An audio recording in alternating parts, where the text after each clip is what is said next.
سلام، خیلی خوش اومدی. مرسی، متشکرم. خوشحالم که در خدمتتون هستم. متشکرم. لطفا خودتون رو معرفی می‌کنی؟ بله، من یحیی هستم، محمد یحیی، و امروز اومدم برای کوچینگ لایف که یه سری مشکلاتی برام دارم، یه سری گیر و گورایی هست که خیلی دوست داشتم با شما در میون بذارم تا مشکل رو رفع کنم. خب چطور میتونم بهتون کمک کنم محمد یحیی؟ والا استاد، ببینید مشکلی که من دارم خیلی میدونم تو بین نسل‌های خودم حتی خیلی زیاده و فقط من نیستم. برای اون حالا شاید یه ذره فرق کنه. یکم من پیشروی کردم توی بخش هدف‌ها و استمرار تو در اونها، که خب هدف گذاری خیلی از نسل من، همسنای من خودم 21م در واقع، و مشکل هدف گذاری دارم اینا که من خب اونو برطرف کردم، ولی حالا که هدف مشخص دارم نمیتونم استمرار داشتم. نمیدونم چرا استاد. به هر حال با اینکه هم انگیزش هست هم هدفش هست، یعنی دیگه همه چی مهیاه به اصطلاح، ولی بازم نمیدونم چرا نمیتونم استمرار داشتم. بازم میذارم تو کارهای دیگه، اون کاری که بر هدفم و به اون اندازه که حس میکنم انجام نمیدم. و آره بیشتر درگیرم. نمیدونم به خودم دروغ میگم یا تجربه کافی نیست، اینو نمیدونم. خب بذار با هم یه مرور بکنیم صحبتایی که شما کردی رو. شما گفتی که هدفاتو مشخص کردی. این چیزی که من از صحبت‌های شما متوجه شدم اینه که شما میگه هدفات مشخصه، فقط توی اجرای این هدف‌ها ممکنه بعضی موقع استمرار نداشته باشی. درسته متوجه شدم؟ بله. خب از این جلسه چی با خودمون ببریم خوبه؟ چی تو رو راضی میکنه ته این جلسه؟ این که بتونم به یه نتیجه برسم که نتیجه عملی که باعث بشه این استمرار اونجوری که میخوام حفظ بشه. ولی خب میگم مشکل اینه که بعضی وقتا شک میکنم که شاید طرز فکرم از بیس کلا اشتباه و اون چیزی که فکر میکنم خیلی چیز ایدئالیه که شاید هیچ کس این کار نمیکنه، از موفق آدمای دنیا تا غیره. چی برات مهمه؟ چه چیزی واسط اهمیت داره توی این استمرار؟ اینکه بدونم صد خودم رو میذارم. این واقعا برام خیلی مهمه، چون اگه بگو. بله، چون ببخشید ولی واقعا چون یه سری اتفاق هست که به اصطلاح دست خود آدم که نیست. به هر حال خیلی اتفاقات میفته، مخصوصا تو ایران دیگه کاریش نمیتونیم بکنیم. تو زندگی هستن کلا کشور اینا هم بذاریم که، ولی به بخص شخص که باشه دیگه آدم میگه فردا آقا اصلا دنیا میگه مردی، به هدف نرسی، میگه چرا نرسیدم، میگه خب خودت نکردی. اون تلاشی که خودت باید میکردی و انجام ندادی. درست. من میخوام اونو انجام بدم که به هدفم برسیم. چه بسا که خب چیزی که من الان متوجه شدم اینه که شما میخوای در واقع صد خودتو تو کارات بذاری ولی نمیدونی چه جوری. میخوای یه جوری که به این مرحله به اینجا برسی که چطوری میتونی صد خودتو تو کارا بذاری که اون استمراره ادامه پیدا بکنه توی کارات. خب تا حالا شده که توی کاری صد خودتو گذاشته باشی قبلا توی زندگیت؟ صد خودمو میدونین کلا تجربه کاری آخر اصلا نداشتم. هدفی مثلا بیشتر اهل یادگیری بودم و نه، واقعیتش دقیقا من مشکلم همین. تقریبا 7 سال من با این موضوع با خودم کلنجار میرم. قبلش که بچه حساب میشدم درگیر بازی و خیلی از این فکرها نمیکردم. دیگه بگم از 7 ساله که همیشه با خودم همه کار کردم استاد، تا برنامه ریزی حرفه‌ای، سررسید داشتن، دد اند چیدن و برنامه‌های میان مدت، بلند مدت، برنامه‌ریزی دقیق رو کاغذ، ساعت دقیق، ساعت غیر دقیق و کلی مطلب دیدن. ولی اون استمرار اونجوری که خواستم نشد و هیچ وقت نمیدونم تو کار نبوده که استمرار حفظ کنم. فکر میکنی چه چیزی باعث شده که نتونی صد خودتو تو کار بذاری؟ اگه بخوای مثلا برای من 5 تا عامل و نام ببری که اینا عواملی بودن که نذاشتن تو به اصطلاح صد خودتو تو کارات بذاری، چی بوده این 5 تا؟ میتونم بگم بازم نمیدونم این ذهنیت درسته یا نه، ولی لذت نبردن از کارا.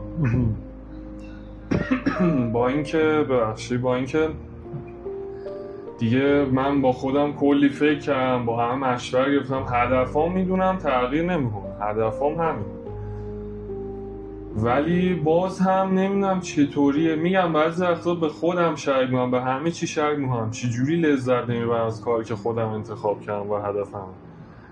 خیلی عجیبه، نمیدونم، شاید به خاطر تجربیات یه سری لذت‌های خیلی بیشتر رو تجربه می‌کنی، اون برات ضعیفه که این اتفاق میفته. خب میتونی بگی که حالا این هدف‌هایی که تا الان داشتی چه چیزی تو رو خیلی خوشحال می‌کرده؟ یعنی اون چیز لذت بخش تو صحبتات گفتی که گاهی اوقات اون چیزای لذت بخش رو که آدم تجربه می‌کنه باعث میشه که دیگه مثلا برای بعضی از هدف‌ها اون لذت دیگه نباشه. فکر می‌کنی چه چیزای اون لذت زیاد رو بهت دادن؟ خب لذت که شاید تعریفم از لذت اشتباه باشه، ولی یه هیجانی هست، حتی از سنم ممکنه باشه. من خب خیلی به ویدیو گیم علاقه دارم و گیمینگ و اینا، اصلا از بچگی توش بودم و انواع گیما و همیشه یه مشکل میخوردم، اوزان به هم میریخت، با این حالمو خوب میکردم. شاید اینم تاثیر داشته، ولی یه هیجانی که گیم میده البته جدیدن دیگه به این صورت شده که حتی اونم بیشتر اعصاب خوردیش مونده. مثلا حالا مدل گیم هایی که من بازی میکنم آنلاینن و با افراد دیگه بازی میکنیم. شاید چون مثلا برای افرادی که آفلاین بازی میکنن انواع بازی دیگه دنیایی داریم، برای اونا شاید اصلا این مسئله مطرح نباشه، ولی این دنیا آنلاین دیگه هم هیچ انتهایی نداره ولی هیجانش خیلی بالاست. این میمونه شما بری فوتبال بازی کن، یه هیجان خاص داره دیگه، همه میگن پاس بده، شوت کن، ای توپو گرفتی، آفرین، یه همچین فضای اونجا هم در جریان به نوع خودش. خب میتونی لذت رو برای من تعریف کنی؟ اصلا لذت از دیدگاه تو چیه؟ لذت من فکر میکنم که میتونه راضی بودن کاری باشه که میکنی، یعنی احساس نارضایتی به دست نده و نفهمیدن گذر زمان، یعنی به این فکر نکنی الان چقدر شو دارم این کار میکنم یا بس دیگه انجام ندارم. یعنی منظورت اینه که در لحظه باشی؟ دقیقاً درست گفتی، تو لحظه باشی و تا ابد هم کار انجام بدی، خسته نشی. من به این فکر کنم لذت دیدگاه من تو حرفات شنیدم که گفتی گیم بازی میکنی و این گیم بازی کردن رو به خاطر این دوست داری که هم هیجان داره هم تشویق داره، یعنی هیجان و تشویق 2 تا عامله برای اینکه تو رو توی اون گیم نگهت داره. حالا اون گیم میتونه کار دیگه ای باشه، میتونه هر هدف دیگه ای باشه. تو توی گیم چقدر استمرار داشتی؟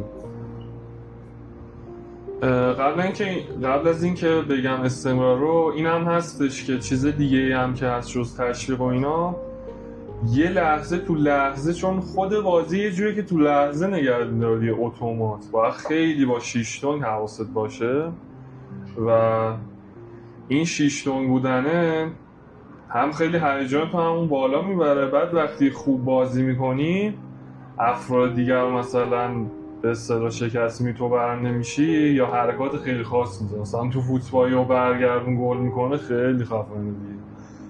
یه همچین کارهایی هم تو بازی یهو میشه کرد. بعد اون لحظه هم یه هیجان و احساس دست یافتن به چیز خاص و رضایت عجیبی به آدم میده. میخوام بگم که اون اتفاقا میفته که تو رو به اصطلاح جذب میکنه که بازم بازی کنی، که بازم اون اتفاقا رو تجربه کنی. و بعد این مبحث پرسیدین استمرار، که بگم خیلی، یعنی من میتونم بگم همیشه بازی کردم. یعنی اگر ازم بپرسین فقط میتونم بگم تایمایی که بازی نکردم که بود، یعنی جز اون یه تایمای خیلی خاص، چون مثلا جنگ میشه، اینترنت خراب میشه، همیشه اتومات یه چی میشه من باز برمیگردم. یعنی با توجه به صحبتی که کردی میتونیم اینجوری استنباط بکنیم که به اصطلاح اون هیجان و تشویقی که توی بازی هست و اون لذتی که بعد پایان بازی شما دریافت میکنی باعث استمرارت در این کار شده؟ بله، حتی با اینکه رضایت درونیم دیگه از بین رفت. یعنی یه مدت تصمیم داشتم گیمر حرفه‌ای بشم و کلا حرفه‌مو ببرم تو این فضا، چون دیدم فکر کنم اصلا علاقه‌م اینه. ولی به هر حال بعد با خودم دیدم که نه، کار بهترم هست که شاید انجام بدم و استعداد ندارم یا اینجا جاش نیست. برای موضوعی شد که الان دوباره اونجوری فکر نمی‌کنم. اونجوری هم فکر می‌کردم دیگه داشت لذت از بین میرفت. یعنی به وقتی میخوای حرفه‌ای بشی انقدر باید دیگه خوب باشی و از اتفاقات بعد رندوم که میفته بیشتر عصبانی میشی که اون موقع لذت نداشت. الان هم احساس میکنم همین که فکر میکنم دارم بازی میکنم کار مفیدی نمیکنم، درونی حالم خوب نیست. یعنی این هم هست. میتونی به هم تعریف بکنی کار مفید، کار ارزشمند از دیدگاه تو چه نوع کاریه؟ خب در وهله اول مهمترش اینه که یه سودی داشته باشه که بیشتر منظورم درآمدی هم هست. یعنی یه کاری انجام میدی وقت میذاری، یه چیزی هم به زندگی برگردونه که دیگه واسه درآمدی باشه که باهاش بتونی حتی خود کارتو گسترش بدی، کاری که انجام میدی زندگی تو گسترش بدی. این من نظرم ارزشمند، هر کاری که منو به درآمد میشه. بله. بخش دومش هم گفتین که ارزشمند چه کاره؟ یه کار خوب، یه کار مفید، چون شما تو صحبتات اشاره کردی که احساس مثلا یه رضایت از اون کار، مثلا از بازی کردن دیگه ندارم. چرا؟ چون احساس میکنم دیگه مفید نیست. به نظر خودت چه کاری مفیده، چه کاری با ارزشه که تو رو راضیت میکنه، مثلا احساس خوبی باهاش داری؟ درآمد، بعد که توضیح دادم، بعد اضافه کردن یه چیزی به آدم از لحاظ آگاهی باشه، دانش تو اضافه کنه، یه چیز جدیدی یاد بگیری، یه چیز با ارزش، هر روز با دیروزت فرق کنی، یه حالت تکراری. چون مثلا بازی دیگه مثلا حالا اینجوری شده بود، همه چی همونه، فقط تویی که حالا یکم بهتر بازی میکنی که من اونجوری نشدم، حالا دلیلش هم نمیدونم، به اون درجه نرسیدم که خیلی خوب بشم، ولی اصلا دیگه تکراری میشه دیگه، همه چی تکراری دیگه، لذت شروع میکنه یه جوری کم رنگ شدن. با این که همه این اتفاق میفته بازم اون گیمه جذب میکنه که اینم برام عجیبه. ولی آره، تنوعی باشه باعث بیشتر باشه روزات کاری انجام بدی که شبیه هم نباشه و بهت اضافه کنه. و میتونم بگم که برای من آره بیشتر اینو بود. خب چیزی که من از تو شنیدم این بود که کار خوب از دیدگاه تو کاریه که در این حال که یه چیز داری کار میکنی پول در میاری، یعنی برات درآمدزاست، در این حال تکراری نباشه و دائم تو در حال یادگیری باشی، بخوای به دانشت اضافه کنی، به آگاهیت اضافه بکنی و در مجموع احساس خوبی داشته باشی. درسته؟ درست. آیا به نظرت همچین کاری رو پیدا کردی؟ یعنی کار خاصی هستش که الان مد نظرت باشه که چنین ویژگی هایی داشته باشه؟ میگم یعنی البته شاید نگفتم پیدا کردم، مثلا موسیقی، من فکر کنم اینو نگفتم، ولی موسیقی دنیای بی‌نهایت، غیر تکراری، پر از تنوع، پر از خلاقیت، پر از هیجان‌های مختلف و بروز خودت به شکل خیلی یونیک. یعنی یه ویژگی خاص موسیقیه. با اینکه این فضا رو پیدا کردم و فضای هنری دیگه، یعنی من در انیمیشن بودم، صداگذاری و دوبله هم، من مدت تو مدرسه بودم، یکی حرفه‌ای کار میکرد که دوستانم و از اونجا من این حرفه‌ای راجعش مطالعه داشتم، ادامه ولی ندادم. انیمیشن 2 بعدی، 3 بعدی، نقاشی با انواع حالت‌ها، حتی مجسمه سازی، خود مجسمه سازی نه ولی مجسمه سازی به اصطلاح آنلاین توی اسکالپتینگ بهش میگن، توی فضای 3D دیگه. فکر کنم هر هنری بگید دیگه تقریبا بخش اصلی هنر. ولی خب موزیک هم انتخاب کردم و میگم با همه این ویژگی‌ها که هنر داره، ولی باز هم نمیدونم چجوریه اون لذت رو نمیبرم که به زمان فکر نکنم و همیشه انجامش بدم. یعنی باز برمیگردیم روی اون استمراره. حالا میتونیم اینجوری بگیم، من از صحبت‌های شما اگه بخوام یه جنبندی تا اینجای کار داشته باشم، اینه که شما در واقع الان به یک خودآگاهی رسیدی که شاید دیگه اون بازیه خیلی ارضات نمیکنه به دلیل اینکه متوجه شدی آینده خاصی نداره، یا حداقل خودت توی این معقوله آینده خاصی نمیبینی و به سمتی سوق پیدا کردی که یک کار داشته باشی، یک شغل داشته باشی که اون شغل هم برات درآمدزایی بکنه، هم یه مقدار حالا جذاب باشه، تکراری نباشه و ازش یه چیز یاد بگیری، باعث خودانگیختگی و افزایش آگاهیت هم بشه. این تا اینجای کار. اما مشکل اصلیت که در واقع شما مراجعه کردی تو این جلسه به کوچینگ به من اینه که چجوری میتونی استمرار داشته باشی. یعنی در واقع در یک کاری چطور میتونی استمرار داشته باشی و بتونی اونو ادامه بدی. خب توی صحبتات گفتی که بازی رو به این دلیل ادامه میدادی که اون هیجانه بود، اون تشویقه بود و یه گاهی هم اون جشن گرفتنه بود، یه جشن میگرفتی وقتی که یه موفقیتی توش حاصل میشد. خب فکر میکنی چطوری میتونی مثلا، حالا که الان خودت اسم موسیقی رو آوردی، چون من احساس کردم وقتی داری راجع به موسیقی حرف میزنی گل از گلت میشکفه، یعنی قشنگ کاملا احساس شادی رو تو چشات میدیدم موقعی که داشتی راجع به موسیقی حرف میزدی. خب اگر شما بخوای این موسیقی رو به عنوان هدفت انتخاب بکنی، حالا بین هدفات به عنوان مثال دارم میگم، قطعا انتخابش با خودته، چجوری میتونی به اصطلاح این استمراره رو که توی بازی ها داشتی، توی گیم بازی کردن داشتی، حالا اینو بیاری تو موسیقی؟ این در واقع همون هیجان و تشویقه و همون احساس رضایت بعد از یا جشن گرفتنه بعد از یه موفقیت، اینو چطور میتونی بیاریش توی موسیقی؟ خب ببینید استاد، به هر حال تو هر کاری وقتی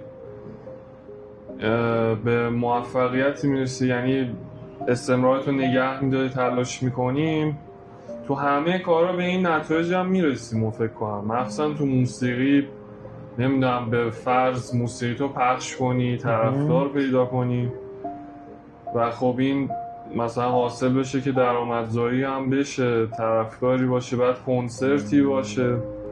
اون دیگه خب کنسرت هیجانش چه بسا خیلی بیشتر از یه گیم بازی کردن، مطمئنم. یعنی میدونم که به این نتایج تو موسیقی برسم قطعا اون هیجانه خانه عوض میشه، ولی خب برای رسیدن به اونجا باید استمرار داشته باشم که به اونجا برسم. واسه همین نمیدونم، انگار یه نقطه هست که باید گذر کنی که به اون برسی، ولی انگار اون آخریه به اولیه میخواد که با لذت بشه. خب اگر ما بخوایم در واقع مسیری رو دیزاین بکنیم، طراحی بکنیم، یه مسیری رو بخوایم بچینیم، به نظرت به عنوان اولین قدم شما حالا به هر حال هدفت مشخصه و میخوای به اون هدف برسی، طبیعتاً به اینم اعتقاد نداری که یه شبه به اون هدف برسی. خب به عنوان اولین قدم اگر بخوای کاری رو انجام بدی، چی کار حاضری بکنی؟ برای اینکه برای در واقع کار موسیقیت یه کاری کرده باشی، به عنوان اولین قدم چی کار میتونی بکنی؟ کاری که میتونی بکنی رو بکن. برای پیشرفت خودم یا پیشرفت کاره که به اصطلاح به اون هیجانات برسه یا نتایج؟ هر کدومش برات مهمتره؟ پیشرفت خودت برات مهمتره یا پیشرفت کاری که میخوای انجام بدی؟ کدومش برات مهمتره؟ واقعتش هر دو. خب اگه بخوایم بین اینا اولویت بذاریم، آیا فکر میکنی پیشرفت کار با پیشرفت خودت تفاوتی داره یا نمیتونه این دوتا هر دو همزمان با هم باشه؟ میتونه قطعا. خب برای اینکه بتونه شما هم خودت رو رشد بدی، هم خودت پیشرفت بکنی، همون کاره رو توسعهش بدی، به عنوان اولین قدم حاضری چیکار بکنی؟ آهنگای ترکایی بسازم و شروع کنم به پخش کردن تو یوتیوب مثلا. برای اینکه بخوای آهنگ بسازی آیا لوازم و تجهیزات لازمش رو داری؟ به میزان لازم بله. پس لوازم و تجهیزات لازم برای آهنگسازی رو داری. پس به عنوان اولین قدم شما تصمیمت اینه که شروع کنی به ساخت موسیقی، آهنگ‌های موسیقی که اونها رو در یوتیوب و شبکه‌های اجتماعی منتشر بکنی. با چه هدفی می‌خوای این کارو بکنی؟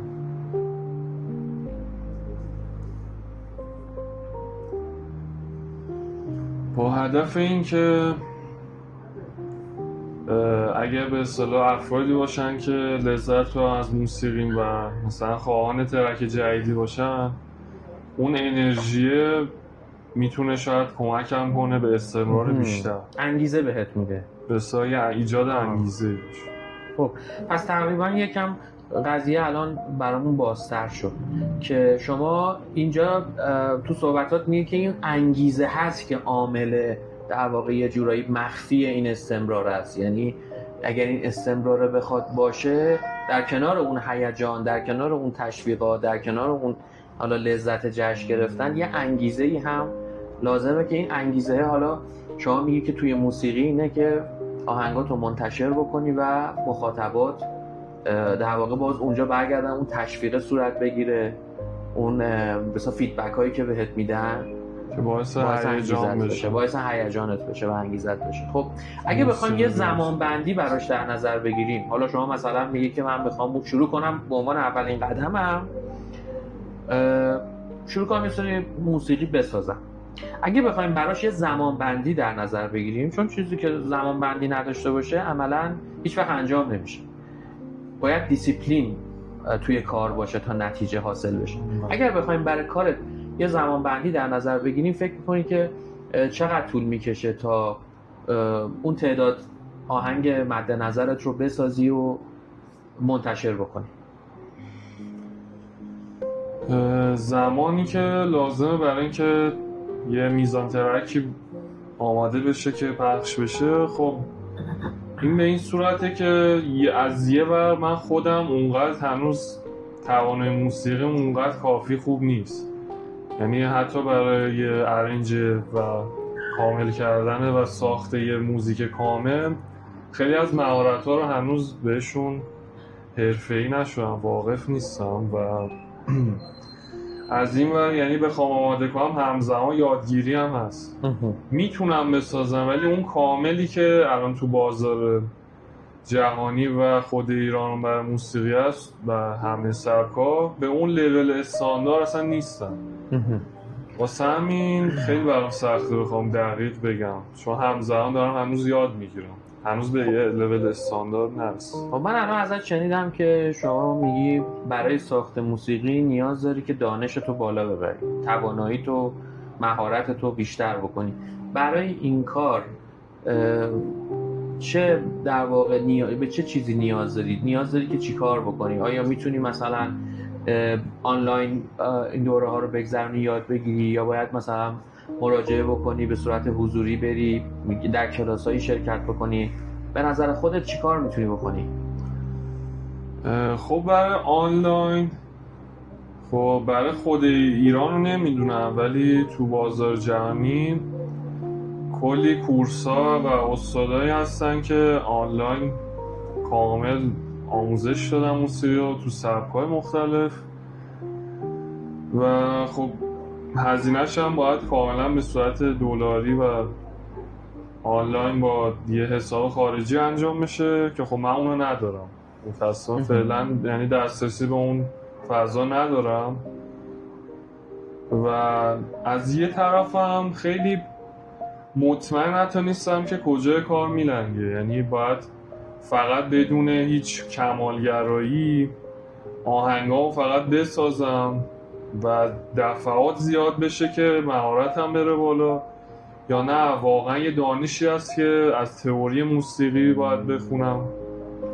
همه اینا رو بلدم ولی نمیدونم کافی نیست که نمیتونم به لول استاندارد آهنگ بسازم، یا همون تجربه و دفعات، یا اینکه باید مثلا برم پیش یه آهنگسازی که مثلا اون سرکو میسازه تا خیلی خوب درکش کنم. نمیدونم کدوم مسیر دقیقا مشکل.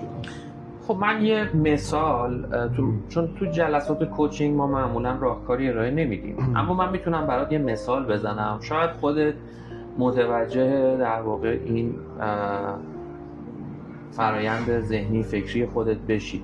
ببین یکی از برجسته ترین آهنگسازان دنیا به اسم هانس زیمر دانش کلاسیک و آکادمیک موسیقی نداشته و بدون هیچ گونه پیش زمینه حالا در واقع تکنیکی از لحاظ یادگیری در آکادمی های موسیقی فقط با علاقه خودش وارد عرصه موسیقی شده و امروز یکی از بزرگترین آهنگسازای حال حاضر دنیاست در سبک خودش. پس در واقع من اینو مثال زدم که شما اون چه که الان هستی رو سعی بکنی که بپذیری و از امکانات موجود و از چیزی که الان هستی بتونی بیشترین استفاده و بهره برداری رو بکنی.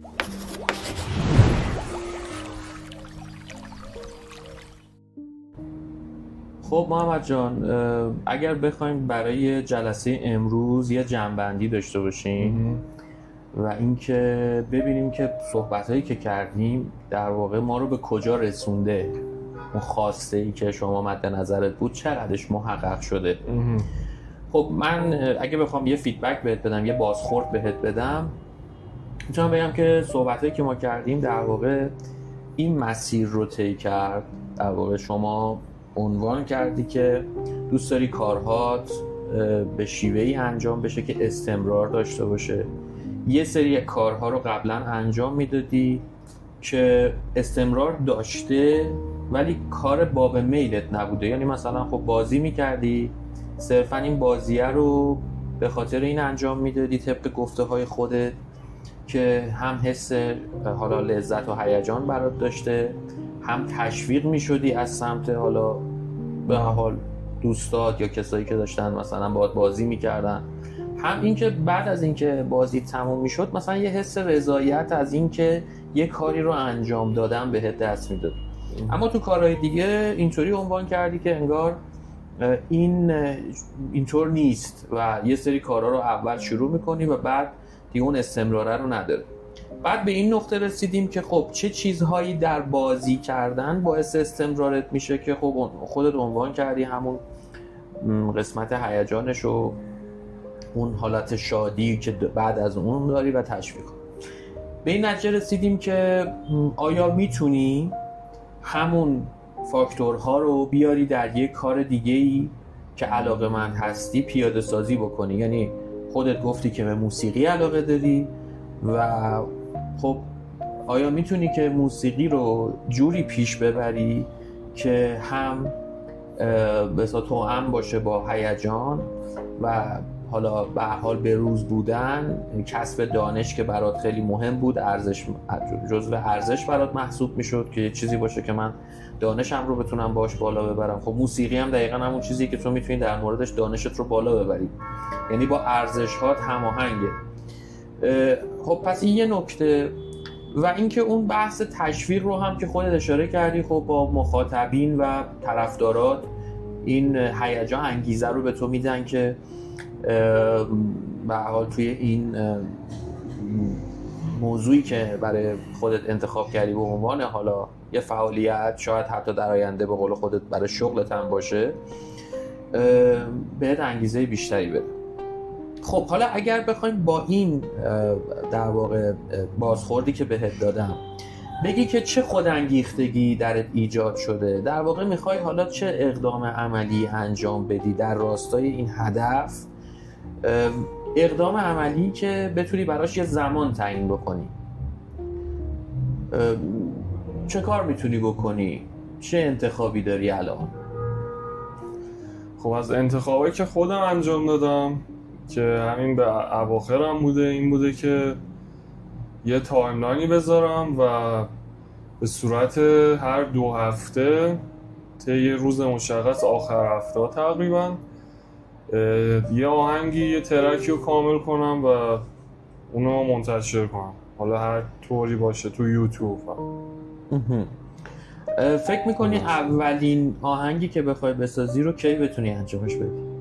اولین منظورم از این جلسه کوچینگ اون.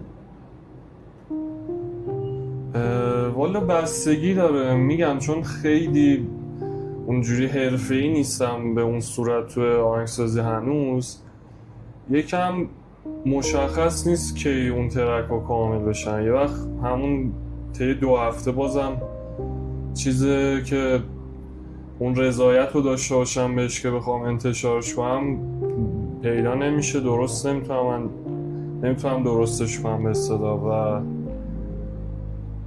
بعضی وقتا یهویی تو یه روز یه ترک کامل آماده میشه. یعنی تو تونستی کاری بکنی تو یه روز هم یه آهنگ رو جمع کردی؟ یه روز 2 روز نهایت. پس اگه بخوای میتونی اینو میخوای بگی که اگه بخوام میتونم این کارم بکنم. بسیار عالی. من فکر میکنم که برای جلسه امروزمون ما تقریبا به یک سرنخایی از مدل کاری که میخوایم پیش بریم و به سمت هدفمون پیش بریم رو پیدا کردیم. برای ما بحث استمرار به عنوان هدف این جلسه تعیین شده بود که به یک راهکارهایی شما رسیدی در انتهای جلسه که به هر حال کاری که تو هم با هیجان و شادی و لذت برات باشه در کنارش خب به هر حال یک آینده ای رو هم تو بتونی ببینی و بیهوده نباشه، در واقع میتونه اون استمرار رو در تو ایجاد بکنه. خب دیگه به نظرت اگر نکته‌ای لازم هست شما بفرمایید که این جلسه رو به اتمام برسونیم. بله خیلی ممنون، متشکر از راهنماییتون و برای الان نکته خاصی که نیست خیر و باید با این ذهنیتی که جدیدی که پیدا کردم از سوالایی که پرسی و صحبتایی که کردیم باید ببینم چی میشه. بسیار عالی. خب ما جلسه بعدی که با هم خواهیم داشت هم یه مروری روی این جلسه‌مون میکنیم و همین که موضوع بعدیمون رو در راستای رسیدن به هدف اصلی شما ادامه میدیم. ممنون که امروز اینجا پیش من اومدی، خوشحال شدم از دیدنت. امیدوارم که در کارت و برنامه‌هات موفق باشی. مرسی. زنده باشی. خدا نگهدار.